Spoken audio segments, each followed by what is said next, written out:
सभी का स्वागत है हमारे चैनल हिंद आवाज़ पे। इस वक्त हमारे साथ मौजूद है आयुर्वेद के जाने माने प्रसिद्ध डॉक्टर ए.के. सिंह जी। ऐसे में तो वैज्ञानिक अपने हर क्षेत्र में अपनी काबिलियत दिखा रहे हैं और कैंसर के क्षेत्र में भी लगातार वैज्ञानिक शोध कर रहे हैं और इसके उपचार में कई सारे तरीके ढूंढे। लेकिन एक तरफ जहाँ आयुर्वेद भी लगातार इसमें शोध कर रहा है और उसमें कई सारे तरीके ढूंढ रहे हैं, जहाँ वैज्ञानिक शोध में भी कई सारे इलाज के दौरान कई सारे बीमारियों का सामना करना पड़ता है, उसके साइड इफ़ेक्ट का। वहीं इससे साइड इफ़ेक्ट्स को निपटने के लिए कहीं ना कहीं लोग अब आयुर्वेद की तरफ रुख कर रहे हैं। तो इस वक्त हमारे साथ डॉक्टर ए.के. सिंह जी मौजूद हैं। तो आज हम इनसे बात करेंगे कि कैंसर पर आयुर्वेद का क्या उपचार के लिए क्या चीज़ें हैं, क्या इस्तेमाल किए गए हैं और क्या क्या तमाम जानकारी आज हम इन्हीं से जानेंगे। बहुत बहुत स्वागत है सर आपका हमारे चैनल पे। नमस्कार।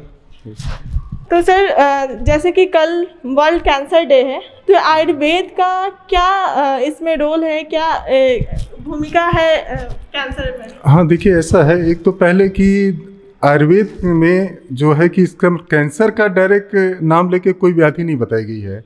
हमारे यहाँ ये ऑर्गेनिक उसका डिसऑर्डर्स नहीं है डायरेक्ट, हमारे यहाँ उसका स्रोतोगत व्याधियाँ बताई गई हैं। इसमें अपना कैंसर जो कि बहुत प्रकार का होता है, शरीर के सभी अंगों में होता है, तो स्पेशली उसी अनुसार उसका नामकरण भी होता है। तो अब जैसे हमारे यहाँ कर्कट रोग से इसको बता रखा है कि इस तरह की व्याधियाँ जो कि असाध्य श्रेणी में ही ले रखा है, लेकिन कुछ हद तक इसको कहा जाए तो कृष्ण साध्य है। उसमें अर्बुद वगैरह है, ग्रंथि अर्बुद, इस तरह के, तो कर्कटा अर्बुद नाम है जो कि इसको कैंसरस माना है। लेकिन मॉडर्न में कहा जाए तो अब जैसे है कि अगर ब्लड कैंसर है तो ल्यूकेमिया है, या इस तरह की व्याधियाँ होती हैं, या ऑर्गन अगर हड्डियों में है तो ऑस्टियोसार्कोमा से लेकर ऑस्टियोक्लास्मा, जो कि बहुत तरह की वैरायटीज़ होती हैं। आयुर्वेद में इस तरह से वर्णित नहीं है। तो जो इस तरह की अपना व्याधियाँ हमारे यहाँ उसका 200 व्याधियाँ बता रखी हैं।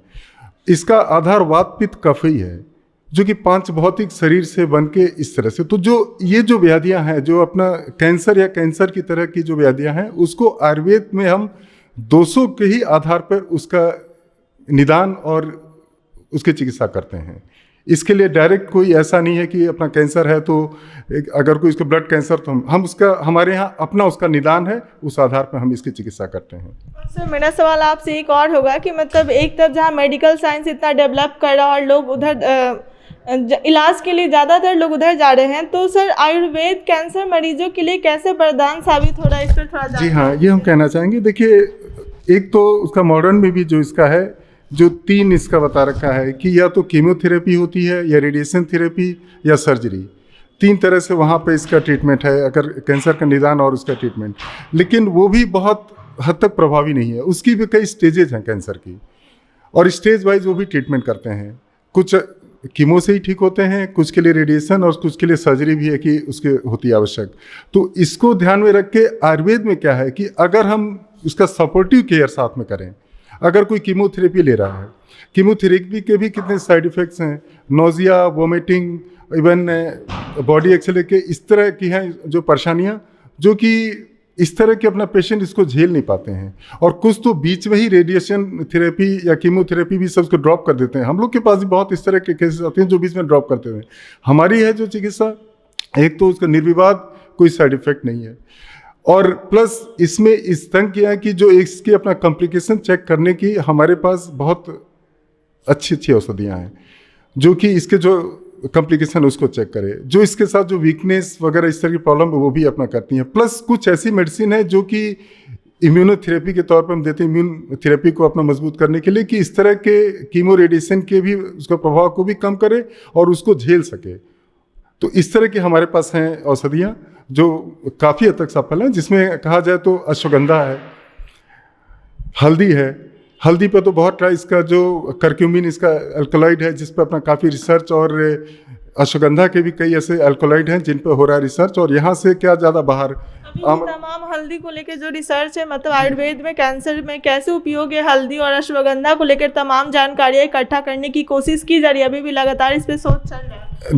जी हाँ, इस पर काफ़ी शोध हो रहा है, और काफ़ी हद तक इसमें यही कहा जाए, हमारे पास औषधियाँ तो हैं लेकिन उस पर रिसर्च वर्क बहुत कम हो पाता है, और हम लोग चाहेंगे कि इस पर इसका रिसर्च हो, और जितना ज़्यादा रिसर्च, जैसे आज अगर प्रूफ हो रहा है अश्वगंधा, आमल की, हरिद्रा, ये सभी ड्रग्स पे ये सब है कि एंटी कैंसरस या एंटी साइटोटॉक्सिक प्रॉपर्टी इनकी प्रूफ हो रही है।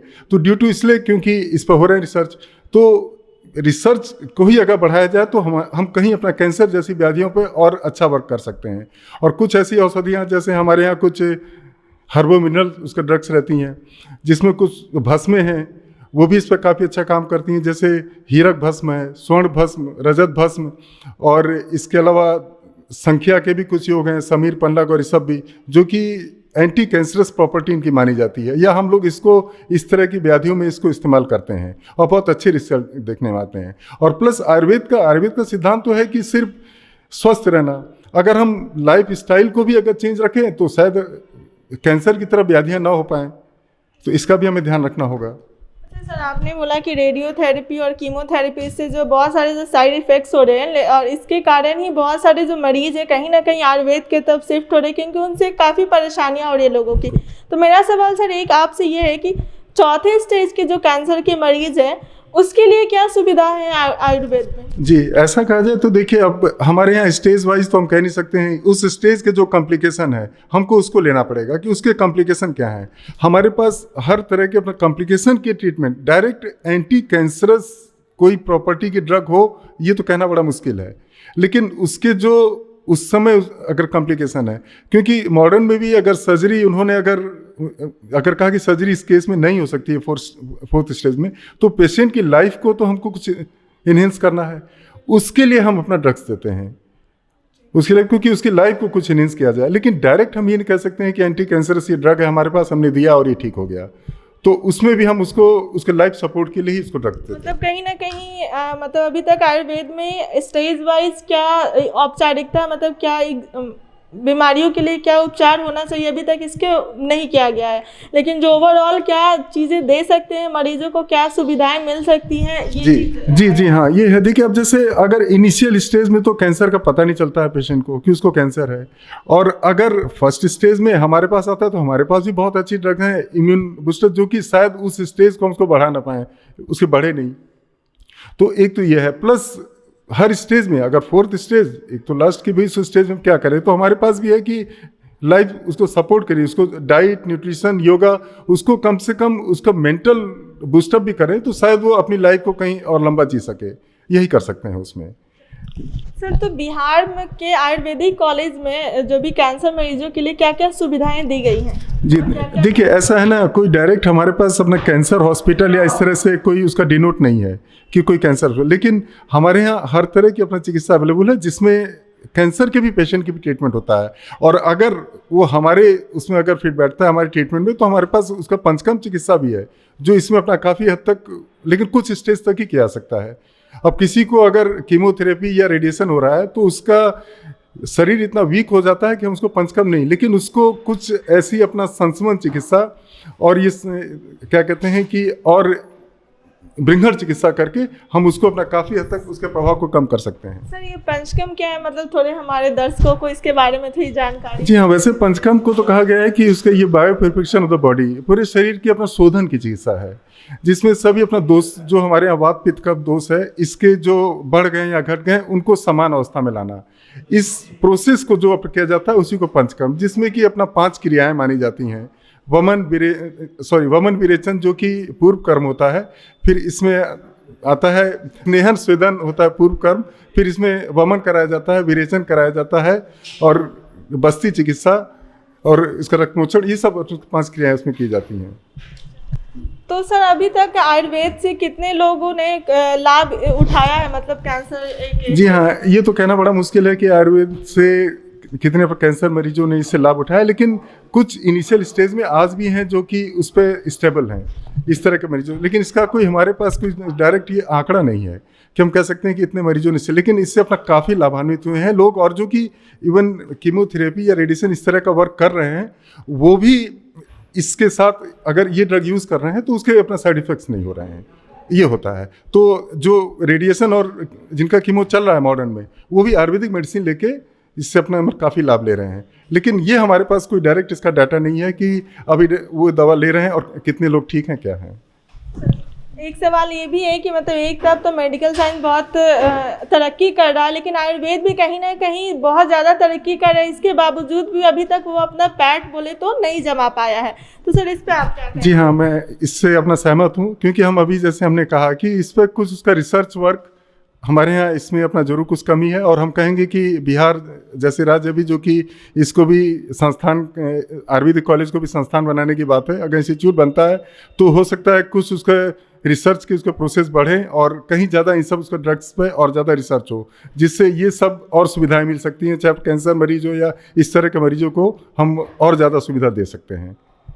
क्योंकि जिस तरीके से कैंसर के मरीजों की संख्या की तादाद बढ़ी और आए दिन जो मरीज दिख रहे हैं और जितने लोग इससे ग्रसित हो रहे हैं, तो सर उनको क्या करना चाहिए? मतलब अपने खान पान में भी क्या चीज़ें ऐड करनी चाहिए? ये तमाम जानकारी अगर आप जी हाँ, बिल्कुल। और ये अभी उसी बात पे हम आ गए जिस पे हमारा आयुर्वेद अपना काफ़ी ज़्यादा फोकस करता है कि आहार, विहार और औषधि, ये तीन ही हमारे मेन फंक्शन है। कि अगर ये तीनों को हम सही ढंग से रखें, आहार भी हमारा सही हो, डाइट कि अगर प्रॉपर में, और अगर कैंसर का कुछ कारण है तो कुछ इसका तो अननोन है कि कोई एग्जैक्ट इसका कॉज नहीं, तो कारण तो यही है कि हमारे खान पान को चेंज करना चाहिए, प्लस विहार जो हमारा उसका लाइफ स्टाइल, योगा, एक्सरसाइज, ये सब कभी नहीं छोड़ना चाहिए, ये सब जरूर करें। और साथ में अगर ज़रूरत हो तो कुछ ऐसी औषधियाँ जो कि इम्यून बूस्टर भी हैं, प्लस रेगुलर यूज़ भी कर सकते हैं, और कुछ अगर परेशानियाँ हो तो कुछ उसके लिए भी औषधियाँ हैं।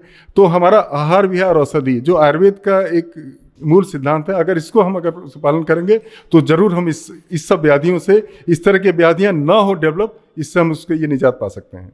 व्यायाम तो आपने बोला बहुत सही है कि, लेकिन आजकल जो व्यस्तम जिंदगी लोगों की हो गई है कि इतनी भागदौड़ की है कि लोग मतलब व्यायाम की तरफ और योग की तरफ ध्यान देना उचित नहीं समझते हैं कि या कहा जाए कि उनको वक्त नहीं मिलता है कि वो व्यायाम करें या फिर योग करें। कहीं ना कहीं ये भी एक कारण है। बिल्कुल बिल्कुल, जो हमारी इसका लाइफ स्टाइल और इतना भाग दौड़ की ज़िंदगी जो हम इस ढंग से जी रहे हैं, ना कोई हमारी जो आयुर्वेद का तो फंडा है कि उसका दिनचर्या, ऋतुचर्या, इसका पालन करें, ये हमारा कोई रूटीन ही नहीं है। ना सवेरे उठने का हमारा कोई शेड्यूल है, ना रात को सोने का, और दिन भर हमारा इतना जो ये हेफेजर लाइफ है, यही इस सब के कारण है कि इस तरह की उसका डिजीज़ का डेवलप हो रही है। तो हम तो इसी को प्रमोट करेंगे कि लोग अपनी लाइफ स्टाइल को ही सुधारें, इस तरह की व्याधियाँ हो ही नहीं सकती हैं। क्योंकि पहले के ज़माने में लोगों का दिनचर्या जो था बहुत फिक्स था कि एक टाइम पर सोना, एक टाइम पर उठना और तमाम जो फिजिकल वर्क है वो करना। लेकिन अब जो मशीनी युग के जो दौर आ गए हैं, मशीनी का जो समय चला रहा है और लोगों का जो जिस तरीके से दिनचर्या बदला है, तो कहीं ना कहीं ये भी एक बहुत कारण है कि इस बीमारी में जो इजाफा हो रहा है, कहा जा सकता है। जी हाँ, बिल्कुल। और ये सिर्फ कैंसर ही नहीं, इस तरह की बहुत अपना डिजीज़ है। इवन आज जो है कहा जाए तो हाइपर एसिडिटी या इस तरह की भी जो सिंपल बीमारियां, इसका भी कारण यही है कि हमारी कोई लाइफ स्टाइल, कोई सोने उठने बैठने किसी चीज़ का कोई समय नहीं है समय पर। हमारे यहाँ तो पूरा जो स्वास्थ्यवित्त जो है, इसमें स्पष्ट बता रखा है कि सवेरे उठने से लेके हमें कौन सी दातून करनी चाहिए और कितने बजे हमें नाश्ता करना चाहिए, और दोपहर को भोजन में क्या लेना चाहिए, शाम को फिर नाश्ते में क्या लें, फिर रात्रि का भोजन कैसा हो। अगर इस रूटीन को हम फॉलो करें तो रियली इस तरह की बीमारियों से बचा जा सकता है या इस सब को कम किया जा सकता है। बिल्कुल इसको फॉलो, और यही आयुर्वेद का सिद्धांत है। तो बहुत बहुत धन्यवाद सर आपका ये तमाम जानकारियाँ शेयर करने के लिए। तो कल सर वर्ल्ड कैंसर डे, तो इसके लिए कुछ हमारे व्यूवर्स को आप कुछ टिप्स दे दे, कुछ चीज़ें बता दे। तो बिल्कुल, मैं कहना चाहूँगा कि पहली चीज़ कि इसको लाइफ स्टाइल को ही सुधारना है। इन सब व्याधियों का आज भी अपना कैंसर का कोई इसका डायरेक्ट ट्रीटमेंट नहीं है, अभी भी ये असाध्यकी श्रेणी में आता है। तो इससे अपना बचना ही उपाय है, और बचने का उपाय है कि हमारी जो उसका दिनचर्या है, ऋतुचर्या, इसका पालन करें। जिस ऋतु में जो आहार विहार का वर्णन किया है उसी को अपना फॉलो करें, या दिनचर्या में अपना कितने बजे सो के उठे बैठे। आज इस मैकेनिकल लाइफ में इस तरह की अपना ज़िंदगी को अपना जीना शायद अच्छा रहेगा, जो आयुर्वेद के अपना सिद्धांत के अनुसार बताया गया है। बहुत बहुत धन्यवाद। जैसा कि सर ने बताया कि जिस तरीके से लोगों का दिनचर्या में बदलाव हो रहे हैं, कहीं ना कहीं ये भी एक बहुत बड़ा कारण है कि आजकल कैंसर से ज़्यादातर लोग इससे ग्रसित हो रहे हैं। लेकिन यही सर एक तरफ बताया कि मेडिकल क्षेत्र तो इसमें आगे बढ़ी है, लेकिन कहीं ना कहीं आयुर्वेद भी अपने अब इस क्षेत्र में काफ़ी तरक्की कर रही है और तमाम शोध किए जा रहे हैं इसको लेकर। और एक तरफ जहाँ मेडिकल साइंस में रेडिएशन और कीमो से जो साइड इफ़ेक्ट्स होते थे, इसमें उसको कमी करने के लिए आयुर्वेद भी इस क्षेत्र में काम कर रहा है और बहुत सारे मरीज़ मेडिकल साइंस के साथ साथ आयुर्वेद की तरफ भी रुख कर रहे हैं, क्योंकि कहीं ना कहीं ये पद्धति जो है कहीं ना कहीं ये उपचार जो है लोगों को ज़्यादा आकर्षित कर रहा है और कहा जाए तो लाभदायक है। इस तरफ लोग कल वर्ल्ड कैंसर डे है, तो सर ने तो तमाम जानकारियाँ हमारे व्यूअर्स के साथ शेयर कर दी है। तो मैं भी कहूँगी कि सर ने जो भी बोला है आप इस पर ध्यान दें और अपने आप को सुरक्षित रखें। तो इस रिपोर्ट में बस इतना ही। बाकी की तमाम अपडेट्स के लिए बने रहे हिंद आवाज़ के साथ। अब तक हमारे चैनल को सब्सक्राइब नहीं किया है तो इसे जल्द से जल्द सब्सक्राइब कर लें।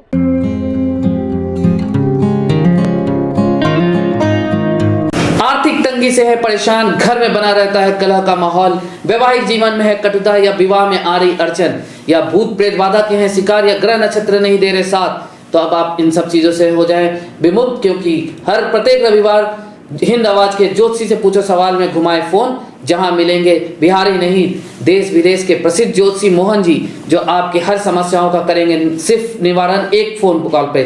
तो स्क्रीन पे चल रहे नंबर को आज ही अपने मोबाइल में सेव कर लें और रविवार को सुबह 11 से 12 के बीच घुमाना ना भूलें। और ज्योतिषीय परामर्श, कुंडली मिलान, धर्म अध्यात्म से जुड़ी चीजें या रत्न के लिए भी कर सकते हैं संपर्क।